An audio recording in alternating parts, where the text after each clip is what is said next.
The dark clouds hung low over Thornfield, Wyoming, the day Scarlett Carson rode into town. Lightning cracked above the mountains like skeletal fingers, and the townspeople hurriedly crossed to the opposite side of the muddy street when they saw her approaching.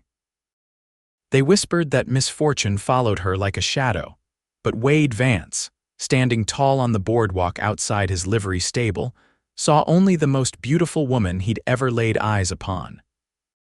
The year was 1878, and Thornfield was a town desperate to believe in something even if that something was a curse. Scarlett's mare trudged through the mud-slicked Main Street, her leather boots caked with the remnants of the week-long journey from Colorado. The burgundy dress she wore had once been fine, but now showed the wear of hard travel. Despite her exhaustion, she sat straight in the saddle, chin held high against the hostile stares of Thornfield's residents. She'd heard the whispers that followed her from town to town since the mining disaster in Silver Creek. 5 men dead, and somehow she'd become the harbinger of their doom. Never mind that she'd arrived 3 days after the cave-in.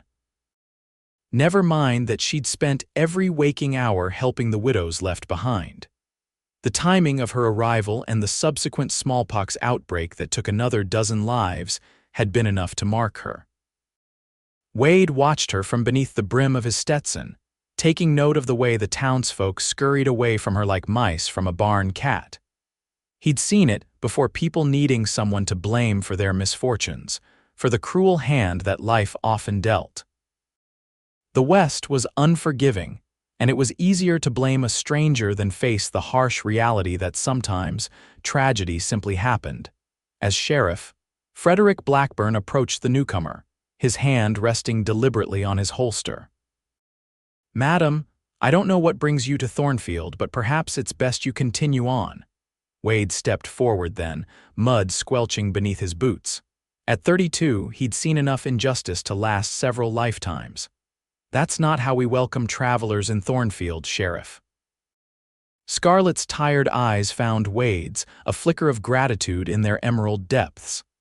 "I'm only passing through, need supplies and a place to rest for the night. You can stable your horse at my livery," Wade offered, ignoring the sheriff's scowl.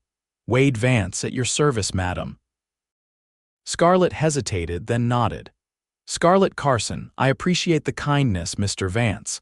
The sheriff spat tobacco juice into the mud. "On your head be it, Vance, but don't come crying when your horses take sick or your stable burns down." He stalked away, leaving a tense silence in his wake. "Don't mind him," Wade said, reaching for her horse's bridle. "Been a hard year for Thornfield. Droughts killed half the crops and the mines nearly played out. And it's easier to blame a stranger than accept that sometimes life is just cruel," Scarlett replied softly. Wade's eyes widened slightly. "Precisely my thinking, Miss Carson." The rain started in earnest as they reached the livery stable, a sturdy structure that smelled of hay and horse. Wade helped Scarlett dismount, noting the wince of pain as her feet touched the ground. "Been riding long?" He asked, leading her mare into a stall. 3 days straight," she admitted, rubbing her lower back. "I left Cheyenne in a bit of a hurry." Wade didn't press for details. In the West, everyone had stories they preferred to keep buried. "There's a boarding house down the street run by Mrs. Howard. She's fair-minded, won't turn you away based on superstition." "And if she does?" Scarlett asked, a weariness in her voice that suggested she'd faced rejection many times before. "Then you're welcome to the cot in my office," Wade said simply. "It's not much, but it's dry." Scarlett studied him as if trying to discern his motives. Wade simply continued caring for her horse, giving the mare a good brushing. "Why are you helping me, Mr. Vance? You've heard the whispers, I'm sure." Wade paused, brush in hand. "Miss Carson, I've lived long enough to know that bad luck doesn't wear a pretty face and ride into town on a Tuesday afternoon. It comes from greed, carelessness, and nature's indifference." He resumed brushing. "Besides, my mother taught me to judge folks by their actions, not by rumors." A small smile curved Scarlett's lips. "Your mother sounds like a wise woman." "She was," Wade agreed. "Died of cholera when I was 15. That wasn't anyone's fault either, though plenty blamed the traveling peddler who'd been through town the week before. Understanding passed between them, a shared knowledge of how quickly fear could turn ordinary people cruel. "I'll try the boarding house," Scarlett decided. "Thank you for your kindness, Mr. Vance." "Wade," he corrected. "And I'll walk you there." Some of these folks might be getting ideas after the sheriff's welcome. The rain had eased to a drizzle by the time they stepped outside. Wade offered Scarlett his arm, an old-fashioned courtesy that seemed to surprise her. After a moment's hesitation, she took it, and they set off down the muddy street. Mrs. Howard, a plump widow with silver-streaked hair, answered the door with a welcoming smile that faltered when her eyes fell on Scarlett. The smile didn't disappear entirely, but it tightened at the edges. "Mrs. Howard, this is Miss Carson," Wade said pleasantly. "She's looking for a room for a few nights." The widow hesitated, her fingers worrying at her apron. "I don't know, Wade. You heard nonsense," Wade interrupted gently. "Miss Carson has ridden hard to get here and needs rest. She'll pay fair and cause no trouble." Mrs. Howard glanced nervously up and down the street. "It's not that I believe such talk, but my other boarders. If they leave, I can't make ends meet." Scarlett stepped forward. "I understand your concern, Mrs. Howard. I won't put you in a difficult position." She reached into her purse and withdrew several coins.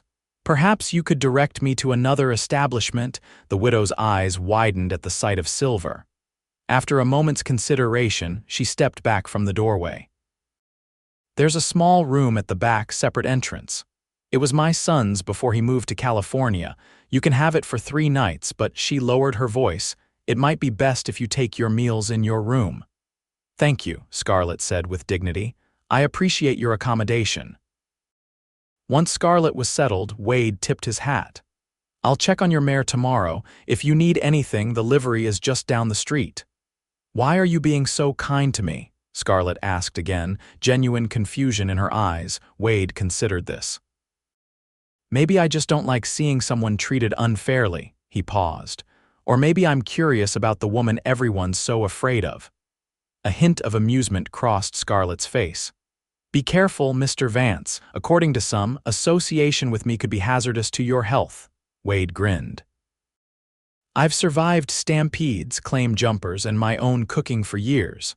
I reckon I can risk having a new acquaintance." With a final nod, he departed, aware of her eyes following him down the street. That night, Thornfield received the first real rainfall in months. By morning, parched gardens had revived, and water barrels overflowed. Instead of seeing it as a blessing, however, whispers spread that Scarlett Carson had brought the deluge that was surely a harbinger of floods to come. Wade overheard such talk in the general store as he purchased supplies. The storekeeper, Albert Mills, leaned across the counter. "Heard you helped that Carson woman yesterday. Might want to reconsider getting involved, Wade." Wade counted out coins for his purchases. "And why is that, Albert?" "They say every town she's passed through has suffered. Rockslide in one place, fire in another, always right after she arrives." "Seems to me she brought rain to a drought-stricken town," Wade replied evenly. "My crops could use the help." Albert shook his head. "Just watch yourself. Something about that woman ain't right." Wade gathered his purchases. Something about how folks treat strangers ain't right either. As he stepped onto the boardwalk, he spotted Scarlett emerging from the telegraph office, her expression troubled. When she saw him, she quickly composed her features. "Good morning, Mr. Vance." "Wade," he reminded her. "Everything all right, Miss Carson?" She nodded too quickly. "Of course, just sending word to an acquaintance." Wade didn't believe her for a moment but respected her privacy. "I was heading to check on your mare. Care to join me?" Relief flickered across her face at the change of subject. "I'd like that." They walked in comfortable silence, aware of the stares following them. When they reached the livery, Scarlett visibly relaxed, stroking her mare's velvety nose. "She looks better today," Scarlett observed. "You've taken good care of her." "It's what I do," Wade said simply. He leaned against the stall door. "Do you have a name for her?" "Hope," Scarlett replied, a hint of defiance in her voice. Wade smiled. "A good name." Scarlett continued brushing Hope's mane, seemingly lost in thought. Finally, she spoke without looking at him. "I should leave tomorrow. I've caused enough disruption already." "Where will you go?" she shrugged. "West. I hear Oregon is beautiful. It's a long journey for a woman alone." Now she did look at him, a spark of fire in her eyes. "I've managed this far, Mr. Vance." He raised his hands in surrender. "I don't doubt your capabilities, Miss Carson. I just wonder why you're in such a hurry to leave." Scarlett's hands stilled. "People are happier when I move on." "Are you?" Wade asked quietly. She didn't answer, but the sadness in her eyes spoke volumes. Wade pushed himself off the stall door.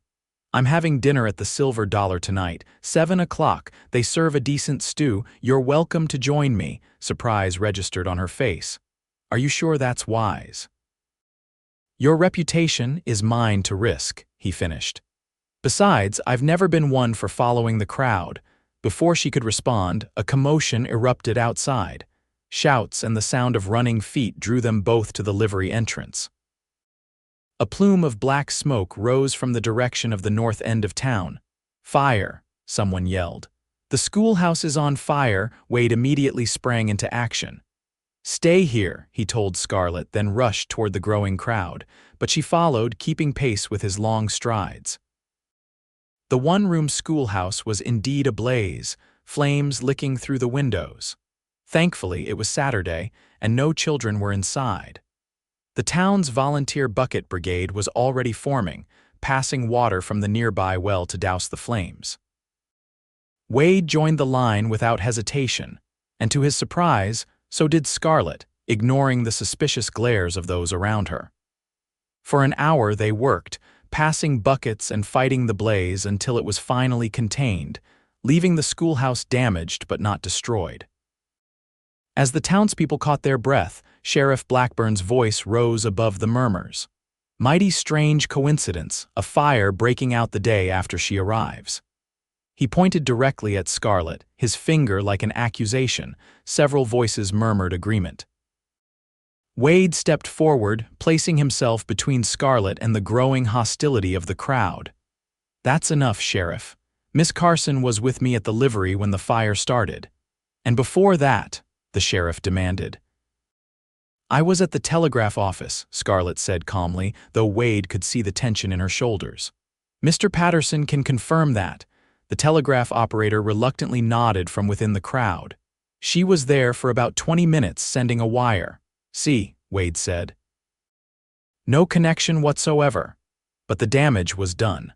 The suspicion had taken root, and Wade could see it in the narrowed eyes and crossed arms of the townspeople. They wanted someone to blame.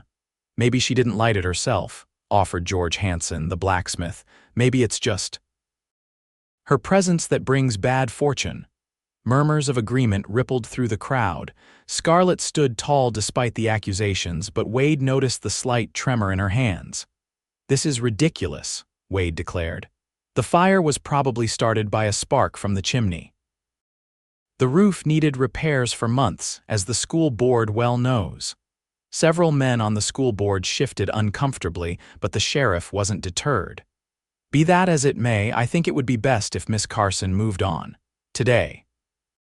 Scarlett stepped forward, her voice steady despite the hostility directed at her. "I intend to leave tomorrow, Sheriff. I have no desire to cause trouble. Today would be better," the sheriff insisted. Wade had had enough. "She is paid for 3 nights at Mrs. Howard's, and she's entitled to stay as long as she wishes. Unless you're planning to arrest her for the crime of being in town when something unfortunate happens." The sheriff's face reddened, but he had no legal grounds and he knew it. "On your head be it, Vance," he said for the second time in as many days, then stalked away. The crowd slowly dispersed, though not without backward glances and whispered conversations. Soon only Wade and Scarlett remained, standing amidst the puddles and the acrid smell of smoke. "You shouldn't have done that," Scarlett said quietly. "Now they'll turn against you too," Wade shrugged. "I've never been the most popular man in town anyway, too stubborn by half according to most." A smile tugged at Scarlett's lips. "I'm beginning to see that." They walked back toward town, both soaked and smelling of smoke. When they reached Mrs. Howard's, Scarlett paused. "Thank you, Wade, for standing up for me." "It was the right thing to do," he said simply. She studied him for a moment. "Does the offer of dinner still stand?" 7 o'clock, he confirmed with a smile. "I'll come by to escort you." "I'd like that," she said, and for the first time since her arrival, her smile reached her eyes. That evening, Wade arrived at Mrs. Howard's precisely at 7, wearing his best shirt and a freshly brushed coat. "Mrs. Howard answered his knock with a disapproving frown. "You're playing with fire, Wade Vance," she warned in a low voice. "Half the town is talking about how she brought the schoolhouse blaze." "Then they're talking nonsense," Wade replied firmly. "Is Miss Carson ready?" The widow sighed but went to fetch Scarlett, who appeared moments later wearing the same burgundy dress, now freshly pressed. Her copper hair was arranged in a simple but elegant style, and Wade found himself momentarily speechless. "You look lovely, Miss Carson," he managed finally. A blush colored her cheeks. "Thank you, and please call me Scarlett." The Silver Dollar Saloon was busy that Saturday evening, filled with miners, cowboys, and townspeople seeking respite from the week's labors. A hush fell over the room when Wade and Scarlett entered, followed by a buzz of whispers. Wade guided Scarlett to a corner table with a protective hand at the small of her back. "Don't mind them," he murmured. "They'll find something else to gossip about soon enough." The saloon girl, Bessie, approached their table with a friendly smile that dimmed slightly when she recognized Scarlett. To her credit, she rallied quickly. "Evening, Wade. What'll it be?" "2 bowls of stew, please, Bessie, and some of that fresh bread if there's any left."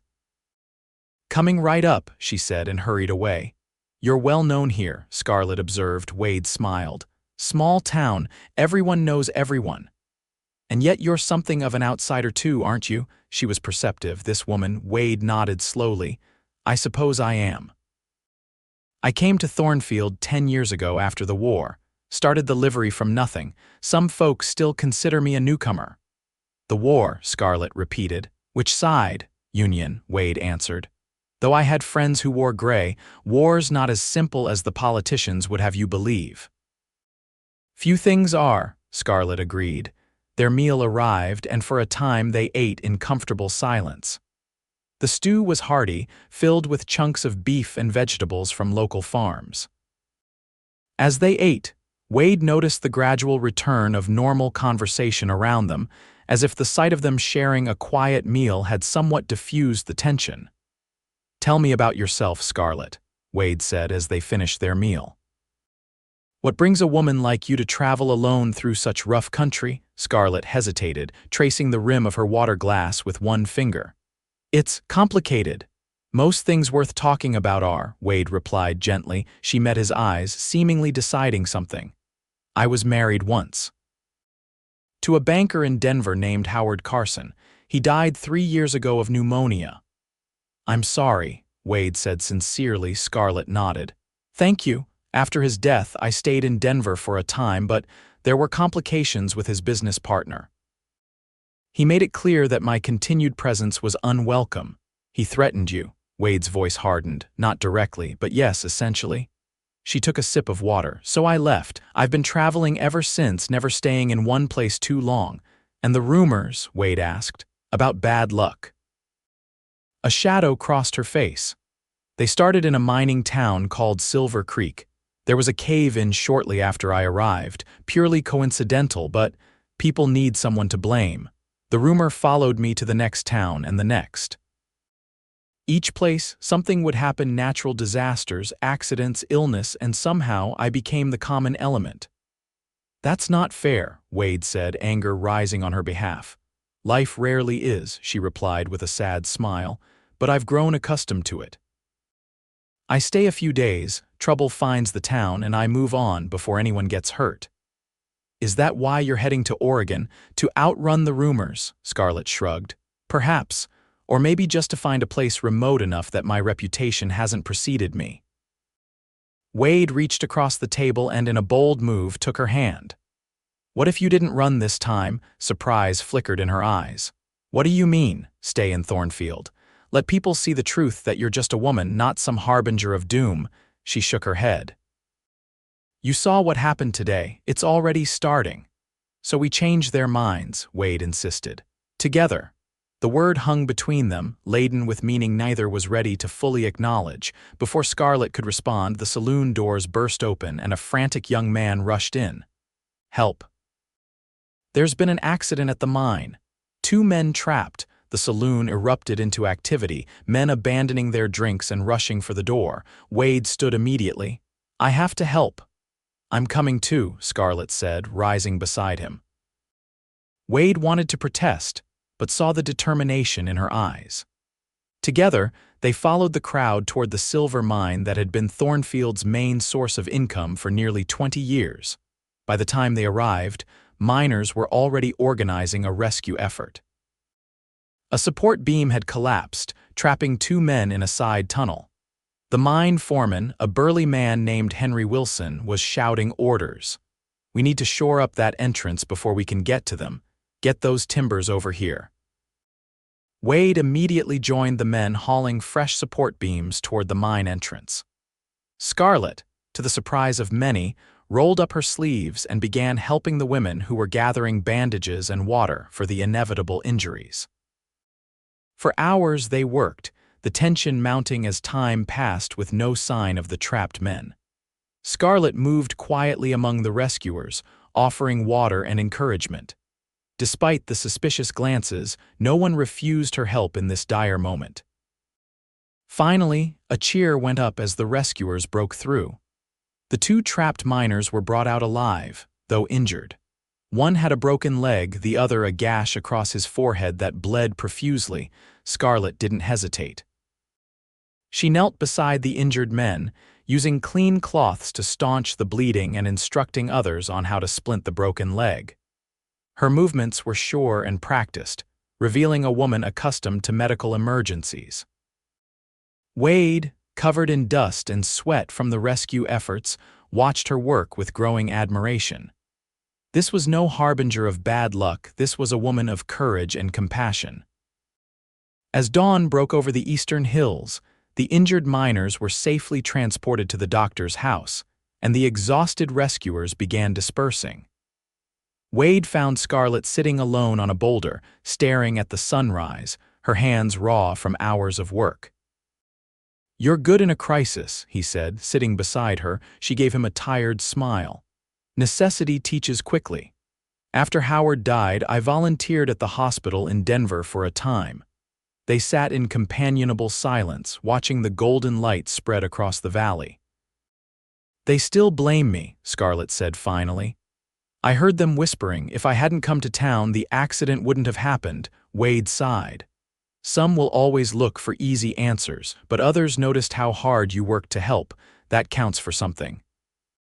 She turned to look at him, her face smudged with dirt but beautiful in the morning light. Why don't you blame me, Wade? Everyone else does. Wade considered his answer carefully. Because I've seen enough of life to know that misfortune needs no invitation. It comes regardless of who's present. He paused. And because when I look at you, I don't see bad luck. I see a woman of strength and kindness who's been dealt an unfair hand. Scarlett's eyes glistened with unshed tears. Thank you for that. It's been a long time since someone saw me and not the rumors. An impulse seized Wade then, one he didn't want to resist. He leaned forward and gently pressed his lips to hers. The kiss was brief but tender, a promise of something neither had expected to find. When he pulled back, Scarlett's eyes were wide with surprise, but there was no regret in them. Wade, I know it's sudden, he said quickly. And if you still want to leave tomorrow, I'll understand, but I'd like you to stay, Scarlett.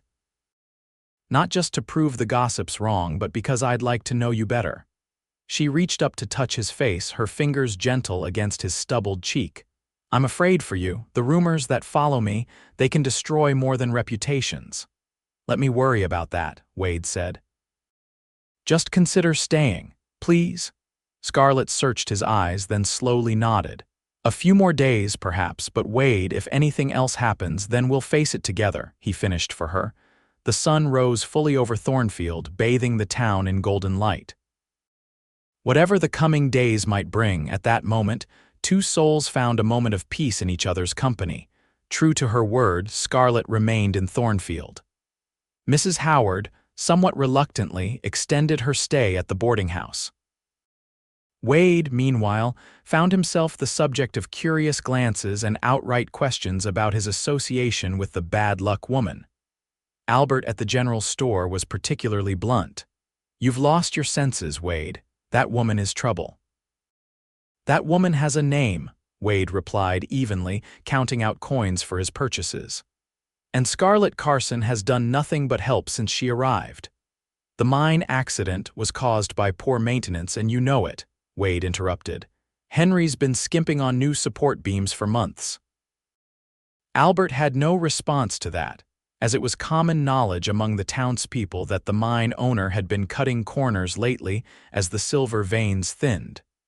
Despite the whispers, Wade and Scarlett settled into a routine over the next week. Each morning she would help at the livery, proving to be skilled with horses. Her mare, Hope, thrived under their joint care. In the afternoons, Scarlett sometimes assisted the town's overworked doctor, who after initial hesitation came to appreciate her medical knowledge. Evenings were Wade's favorite time.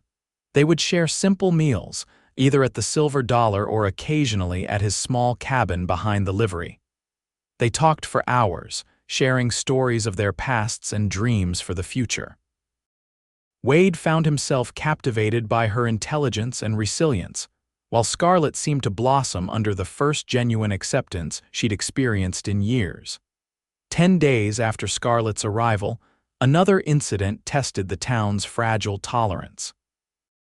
A summer thunderstorm rolled through, bringing lightning that struck the church steeple. The resulting fire was quickly contained, but once again, whispers spread that Scarlett's presence had brought calamity. This time, however, something unexpected happened.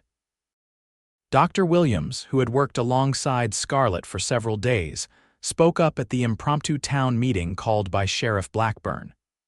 "This is nonsense," the elderly physician declared, his voice carrying the weight of 30 years' respect in Thornfield.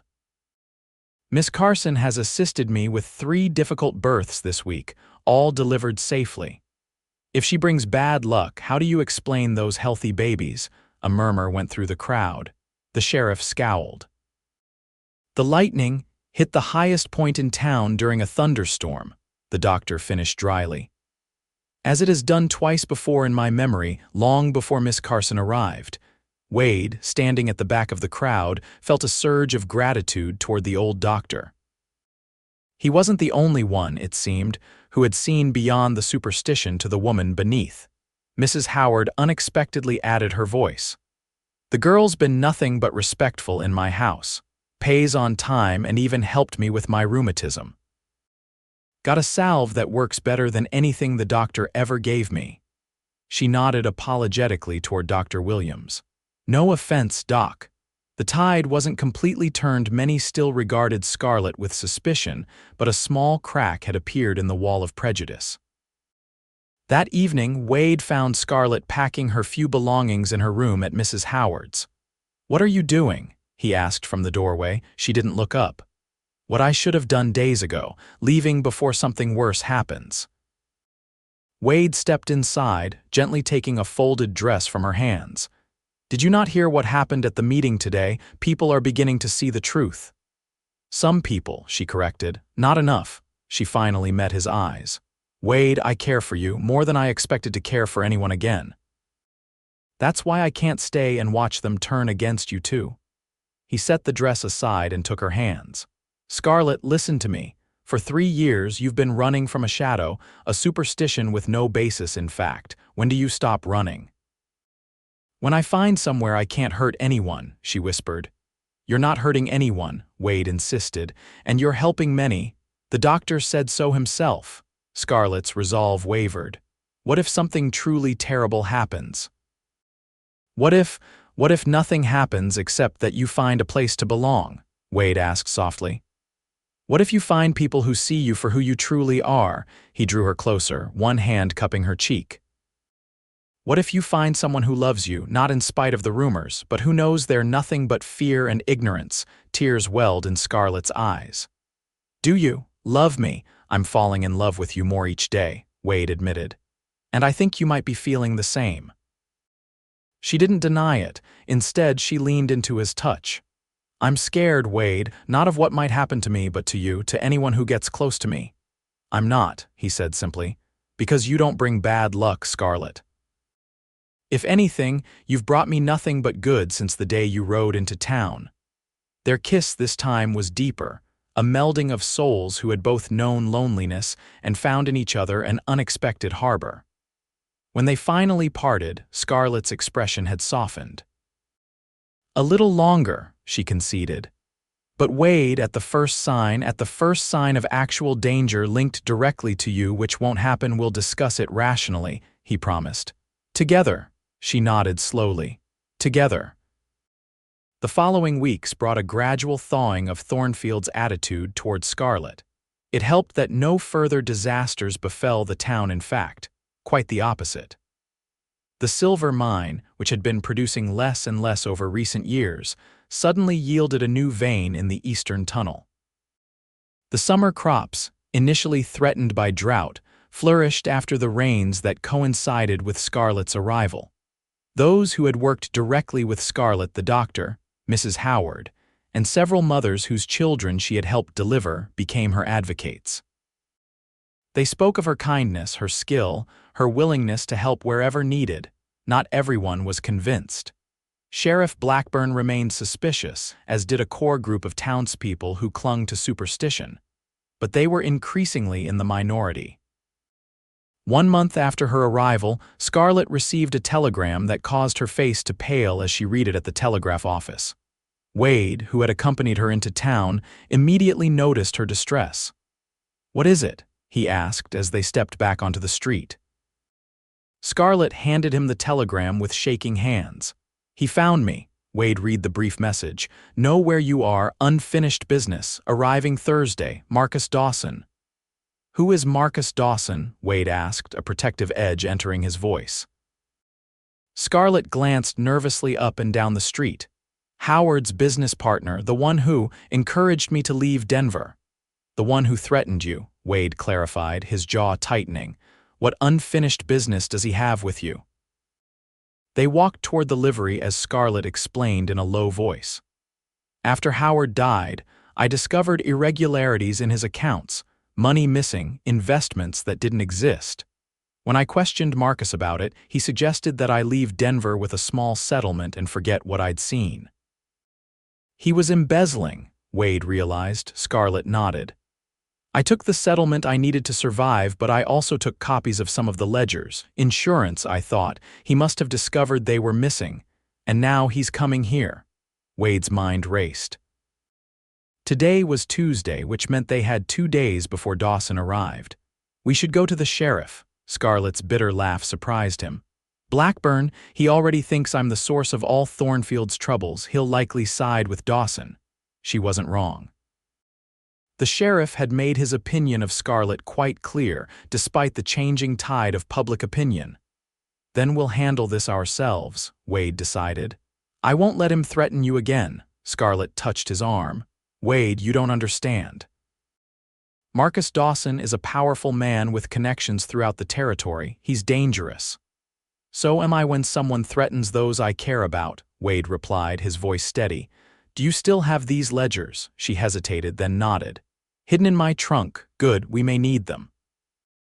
That evening they sat at the small table in Wade's cabin, the incriminating ledgers spread before them.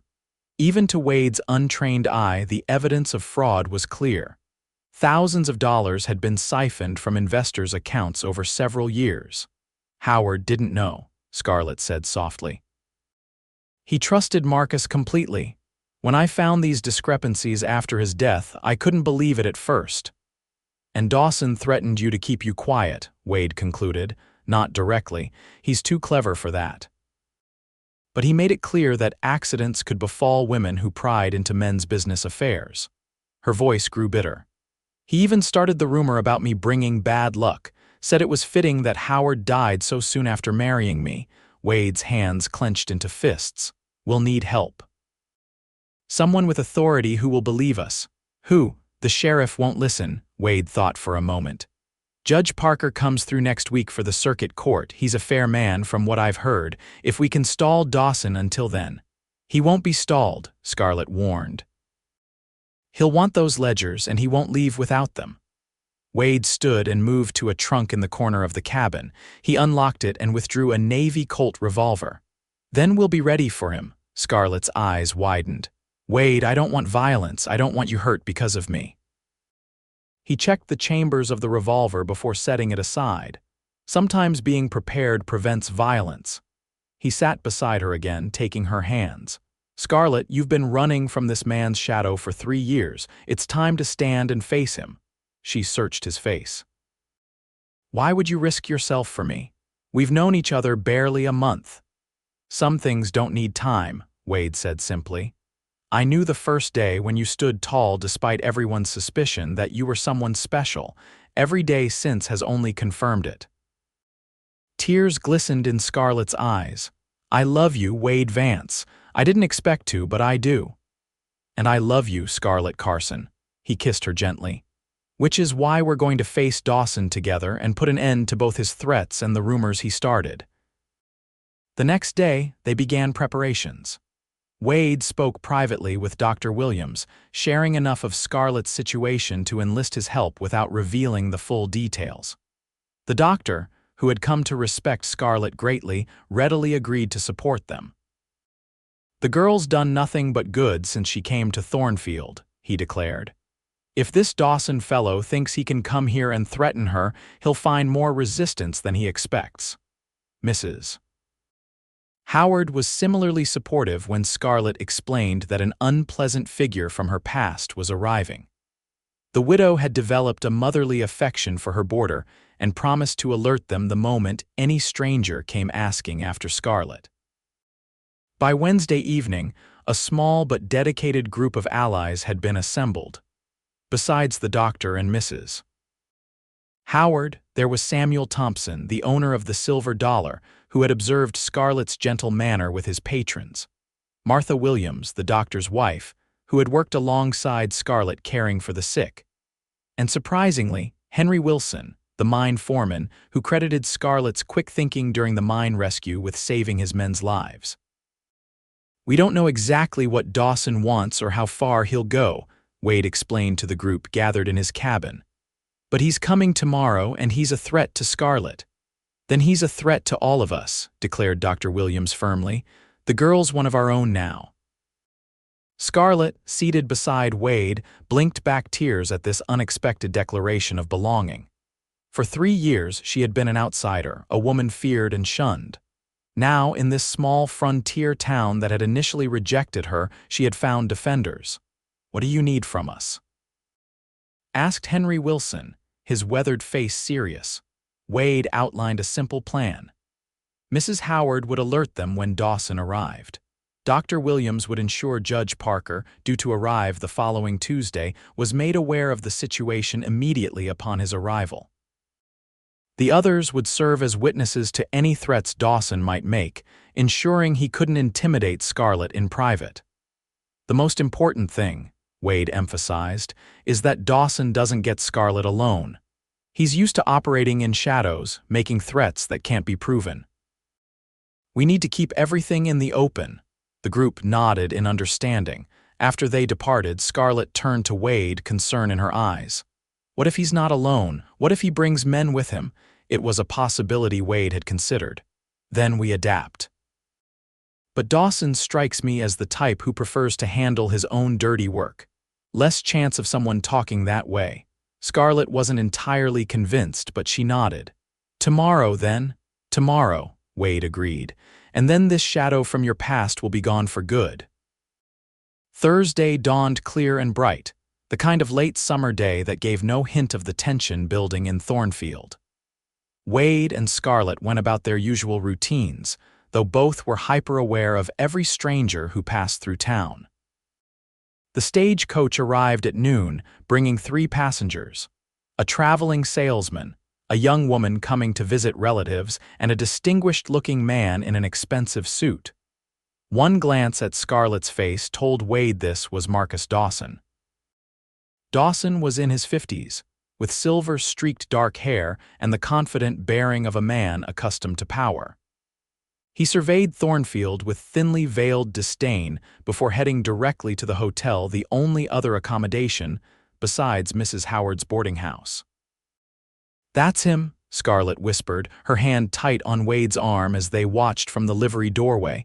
"You recognize him on sight after 3 years," Wade observed. "He must have made quite an impression."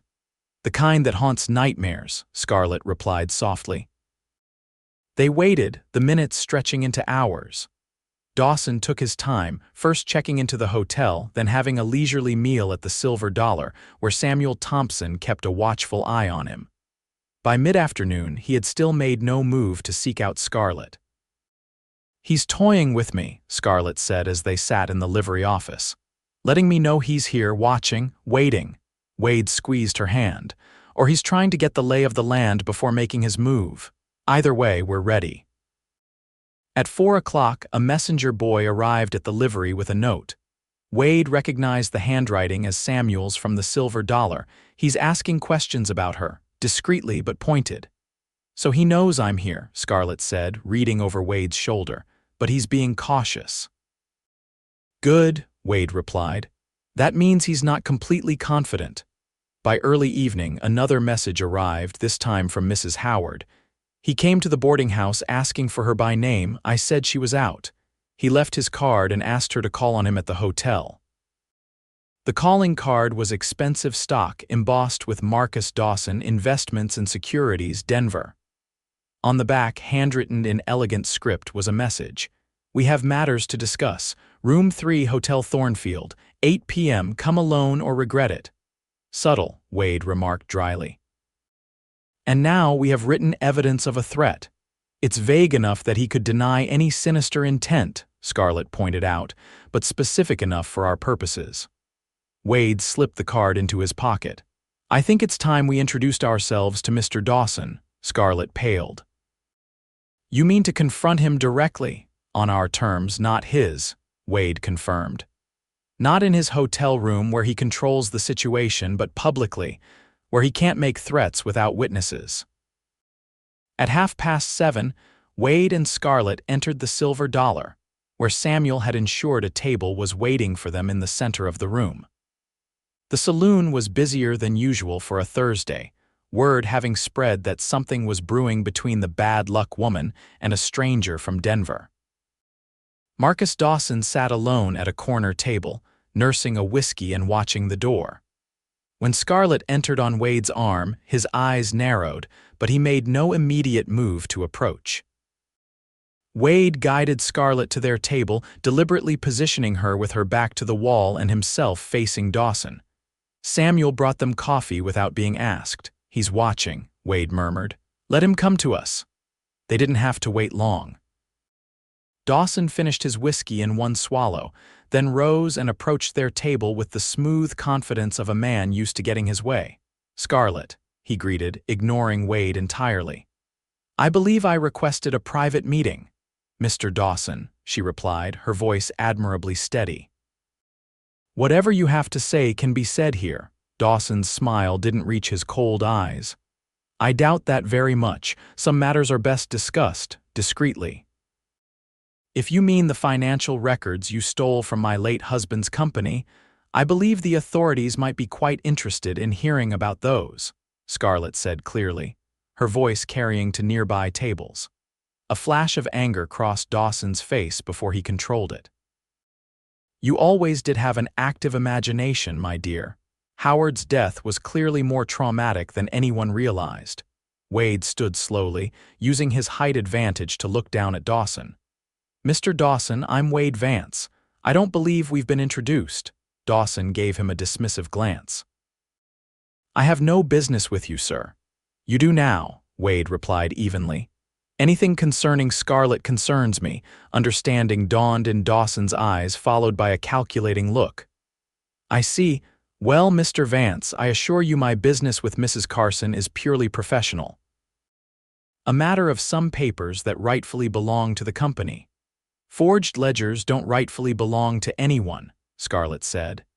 Except perhaps a judge who might be interested in evidence of embezzlement. Dawson's facade cracked momentarily, his voice dropping to a menacing whisper. Be very careful, Scarlett. Accidents happen to troublesome women, especially those already known for bringing misfortune wherever they go.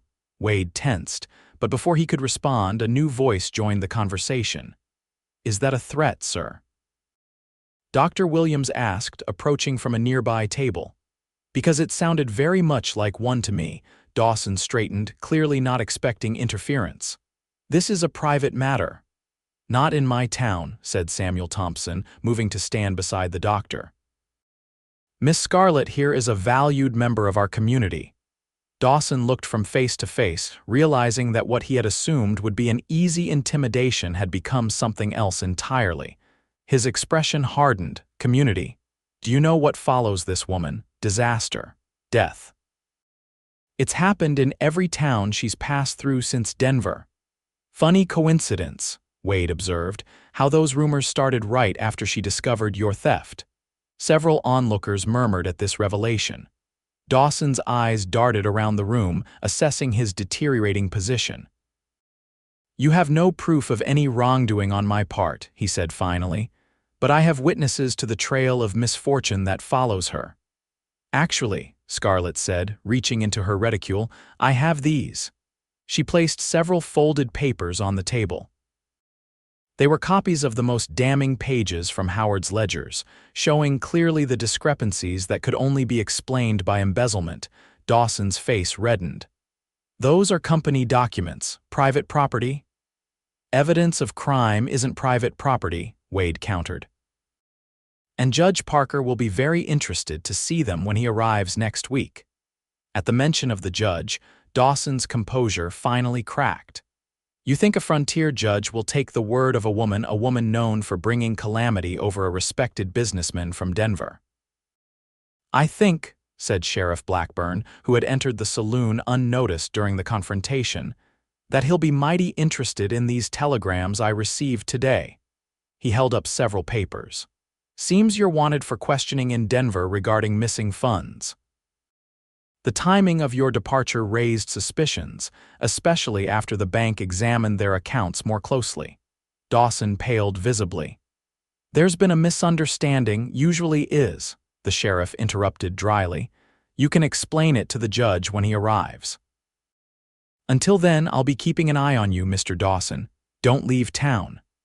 A stunned silence fell over the saloon as Dawson, his plans thoroughly derailed, stalked out without another word. Scarlett turned to the sheriff in disbelief. You received telegrams about him. Blackburn shifted uncomfortably. Yesterday. Asked some questions in Denver after hearing he was coming to see you specifically. He cleared his throat. Might have been hasty in my judgment of you, Miss Carson. Seems there's more to your story than met the eye. It wasn't quite an apology, but coming from the stubborn sheriff, it was remarkable nonetheless. The following days brought a flurry of activity. Dawson, realizing he was cornered, attempted to leave town in the dead of night, only to be intercepted by the sheriff. He was held in the town jail awaiting Judge Parker's arrival. More telegrams arrived from Denver, confirming Scarlett's account and requesting the evidence she possessed. The bank Howard had worked for was building a case against Dawson for substantial embezzlement over many years. But the most significant change was in Thornfield itself. As the true story spread how Dawson had started the rumors about Scarlett to discredit her if she ever spoke out about his crimes, the town's perception of her transformed completely. The bad luck woman became a symbol of resilience and courage in the face of injustice. Even those who had been most suspicious, like Sheriff Blackburn, grudgingly admitted they had been wrong. The incidents that had reinforced their superstitions, the schoolhouse fire, the mine accident, were recognized as the ordinary misfortunes that could befall any town. 1 week after Dawson's arrival, Judge Parker held court in Thornfield.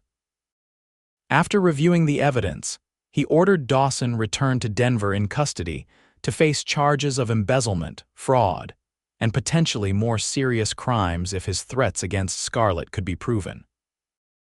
As Dawson was led away to the stagecoach that would begin his journey back to Denver, he fixed Scarlett with a venomous glare. "This isn't over," he spat. Wade stepped forward, his arm protectively around Scarlett's shoulders. "Yes, Mr. Dawson, it is. Completely over." That evening, Wade and Scarlett walked along the creek that ran behind his property, the setting sun painting the landscape in gold and amber. They stopped at a large cottonwood tree where Wade had spread a blanket for them to sit. "So," he said, taking her hand, "what happens now?" Scarlett looked out over the peaceful valley. "I've been running for so long, I'm not sure I remember how to stay still." "Do you want to stay still?" Wade asked, his heart in his throat. "Here, I mean, in Thornfield." She turned to him, her eyes reflecting the sunset's glow. "Is there a reason I should?" Wade smiled. "Several. The doctor has mentioned he could use a permanent assistant. Mrs. Howard says you're the best boarder she's ever had. And there's the matter of the livery needing a partner who's good with horses. A business proposition." Scarlett teased gently, among other things. Wade reached into his pocket and withdrew a small velvet pouch. "I've been carrying this for 2 days, waiting for the right moment." From the pouch, he tipped a simple gold ring into his palm. It wasn't elaborate or expensive, but it gleamed warm in the fading light. "It was my mother's," he explained. "Before she died, she told me to give it to a woman who faced life's hardships with grace and courage." He met Scarlett's eyes. "I can think of no one who embodies those qualities more than you." Tears welled in Scarlett's eyes as Wade took her hand. "Scarlett Carson, I know it hasn't been long in terms of time, but I feel I've known your heart for years. You came to Thornfield bearing the weight of unfair accusations, and you met them with dignity. You helped those who initially shunned you. You showed me what true strength looks like." He paused, emotion thickening his voice. "I love you. Will you marry me?" For a moment, Scarlett was too overcome to speak. Then she launched herself into his arms, nearly toppling them both. "Yes," she whispered against his neck. "Yes, Wade Vance, I'll marry you." He slipped the ring onto her finger where it fit as though made for her. Their kiss was tender and passionate, a promise of the life they would build together. As twilight deepened around them, Scarlett rested her head on Wade's shoulder. "They said I brought bad luck to every town I entered." Wade kissed the top of her head. "And I say you brought only good to me." "To all of Thornfield, though it took some longer than others to see it." "What if something else happens?" she asked, a last trace of worry in her voice. "Another fire or accident or then we'll face it together," Wade said simply. "Because that's life, Scarlett, good and bad, joy and sorrow. The difference is not having to face it alone." She nodded against his shoulder, finally releasing the fear she had carried for so long. "Together," she echoed. In the distance, Thornfield's church bell rang, calling the faithful to evening service. The sound carried across the valley not a warning, not an omen, but simply the rhythm of a town continuing its life, embracing all its residents, even those once thought to bring misfortune. For Scarlett Carson, soon to be Scarlett Vance, the sound was like a welcome home.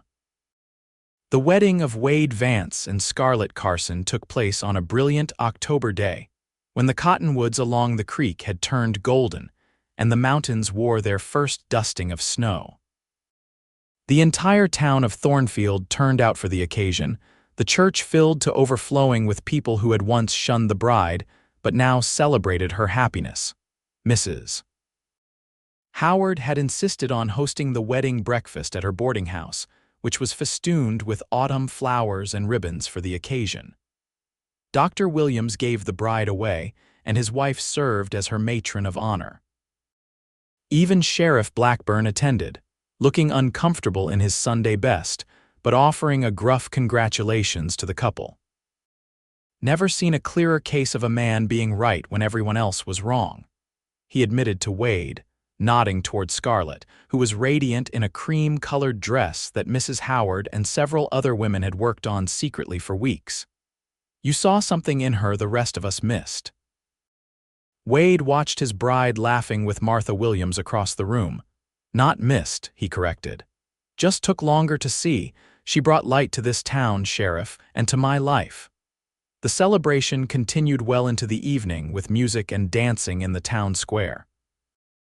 As twilight approached, Wade and Scarlett slipped away to the cabin behind the livery that would be their home until spring, when Wade planned to begin construction on a proper house on his land by the creek. That night, as husband and wife, they discovered each other fully for the first time, their love expressed in tender touches and passionate embraces. Later, as Scarlett lay with her head on Wade's chest, listening to his steady heartbeat, she marveled at how completely her life had transformed in just a few months. "What are you thinking?" Wade asked, stroking her copper hair spread across the pillow. "That I never expected to find this," she replied honestly. "After everything that happened in Denver after the rumors and the fear, I thought I would always be running." Wade pulled her closer, "And now," she smiled against his skin, "now I'm home."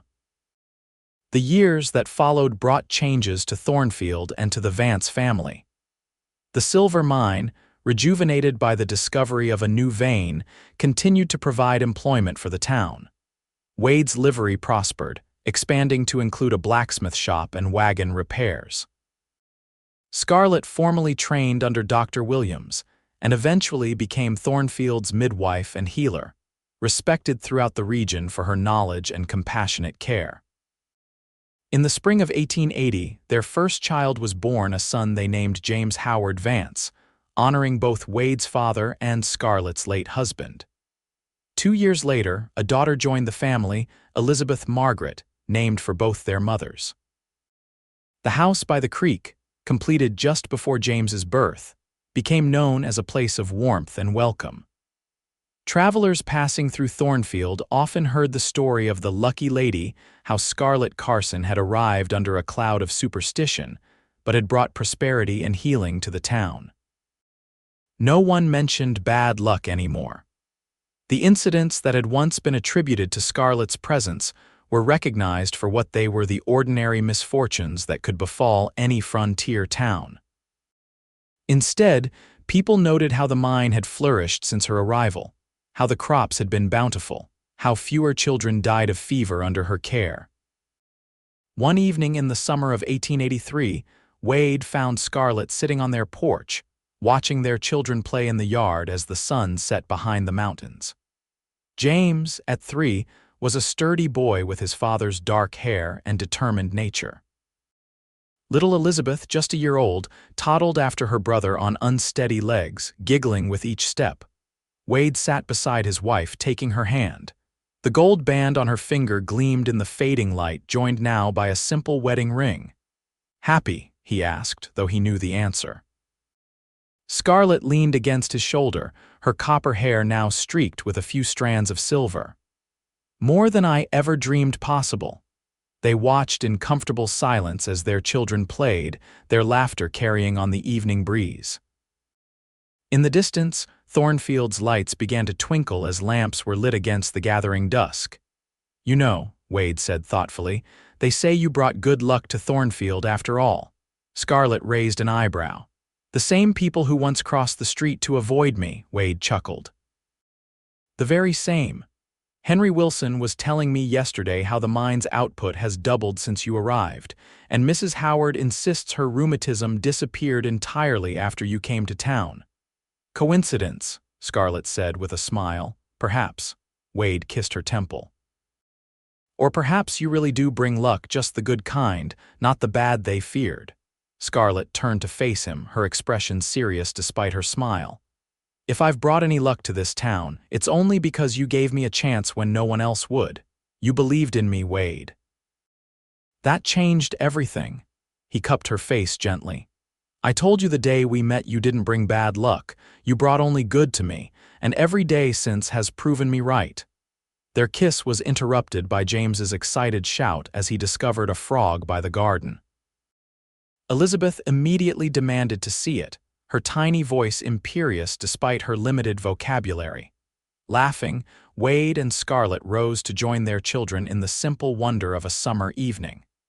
Behind them, the house glowed warm and inviting. Before them, Thornfield spread across the valley, a town that had learned to look beyond superstition to see truth. And in the heart of it all, a family built on love and trust, the greatest luck of all. The years continued to pass in Thornfield, each season bringing its own joys and challenges. The Vance family grew with the addition of another son, Samuel Thomas, born in the harsh winter of 1885. Wade often joked that the boy's stubborn entry into the world during a blizzard was a sign of the determination he would show throughout his life. By 1890, Thornfield had grown from a small mining town into a respectable community with a school, 3 churches, and even a small opera house where traveling shows performed. The railroad had arrived 2 years earlier, bringing increased commerce and connecting the once isolated town to the wider world. Scarlett's reputation had spread throughout the territory. Women traveled for days to consult with her about difficult pregnancies or persistent ailments. The same telegraph lines that had once carried rumors of her bad luck now carried messages requesting her presence at complicated births or seeking her advice on medical matters.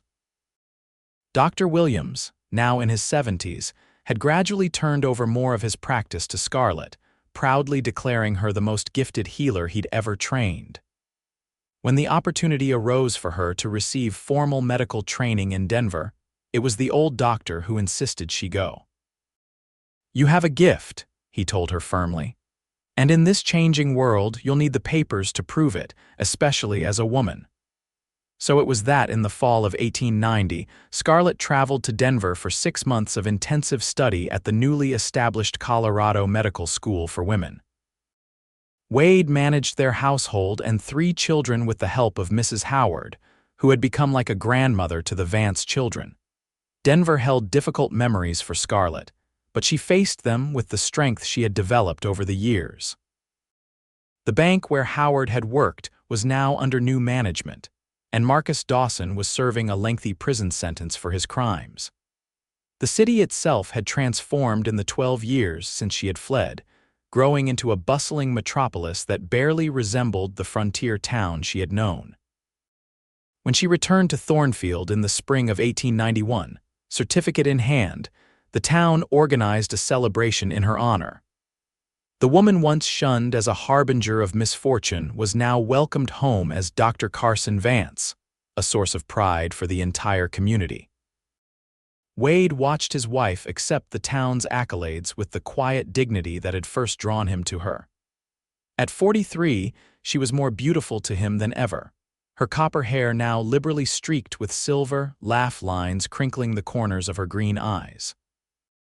The frightened woman who had ridden into town 13 years earlier, bearing the weight of unfair accusations, had become a pillar of the community, respected and beloved. That night, after the celebration, they sat on their porch as they often did, watching the stars emerge over the mountains. Their oldest, James, now 11, was reading by lamplight in his room. Elizabeth, 9, had fallen asleep amid her drawings of wild flowers collected for her mother's medicinal studies. Young Samuel, 5, had been put to bed hours earlier, though his protests that he wasn't tired had been vehement. "It's hard to believe how much has changed," Scarlett said, her head resting on Wade's shoulder. "Sometimes I have to remind myself that I'm the same person who rode into Thornfield all those years ago, terrified of bringing disaster to yet another town." Wade squeezed her hand. "Not the same person," he corrected gently. "You were strong even then, but carrying burdens that were never yours to bear. Now you're free of them." "Thanks to you," she said, turning to kiss his cheek. "You saw me when no one else would look." "I saw a beautiful woman with sad eyes," Wade replied. "The rest I learned day by day, just as you learned that you weren't cursed, you were blessed with gifts that have helped hundreds." They sat in comfortable silence for a while, listening to the creek's gentle murmur and the occasional hoot of an owl. "Do you ever wonder what would have happened if I hadn't stopped in Thornfield?" Scarlett asked finally. "If I'd continued on to Oregon as I planned," Wade considered this. "I think about it sometimes," he admitted. I imagine you would have eventually found a place where the rumors didn't follow, where you could start fresh.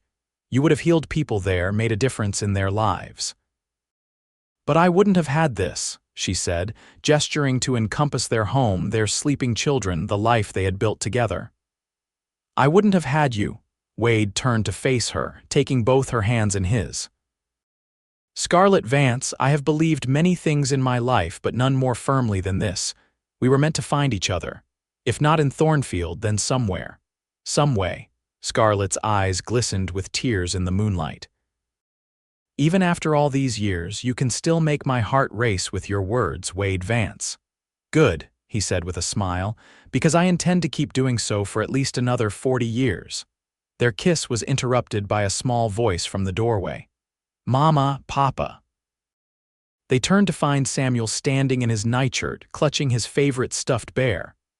I had a bad dream, he announced. Wade held out his arms, and the boy ran to climb into his father's lap. What was this dream about, partner? There was a storm, Samuel said, his voice small. And it took our house away. Well, that's not going to happen, Wade assured him, hugging him close. This house is built solid, and it would take a mighty powerful storm to even rattle the windows. And even if it did, Scarlett added, smoothing their son's dark hair, we would still have each other. That's what makes a home, Sam, not the walls or the roof, but the love inside. Samuel considered this, his small face serious in the moonlight, like how you and Papa love each other. And me and James and Lizzie, exactly like that, Wade confirmed. The boy nodded, apparently satisfied with this explanation. Can I stay here a little while, he asked, already settling more comfortably against his father's chest. Just a little while, Scarlett agreed, knowing he would be asleep again within minutes. Sure enough, Samuel's eyes soon drifted closed, his breathing deep and even.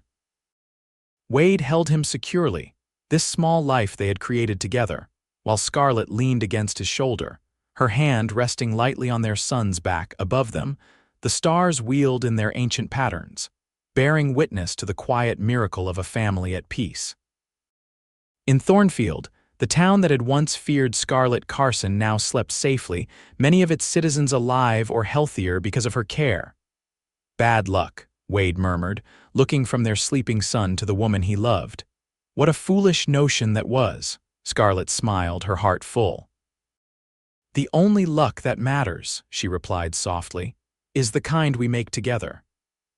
And in the gentle Wyoming night, surrounded by the life they had built from courage and trust and love, they knew that to be the truest thing of all.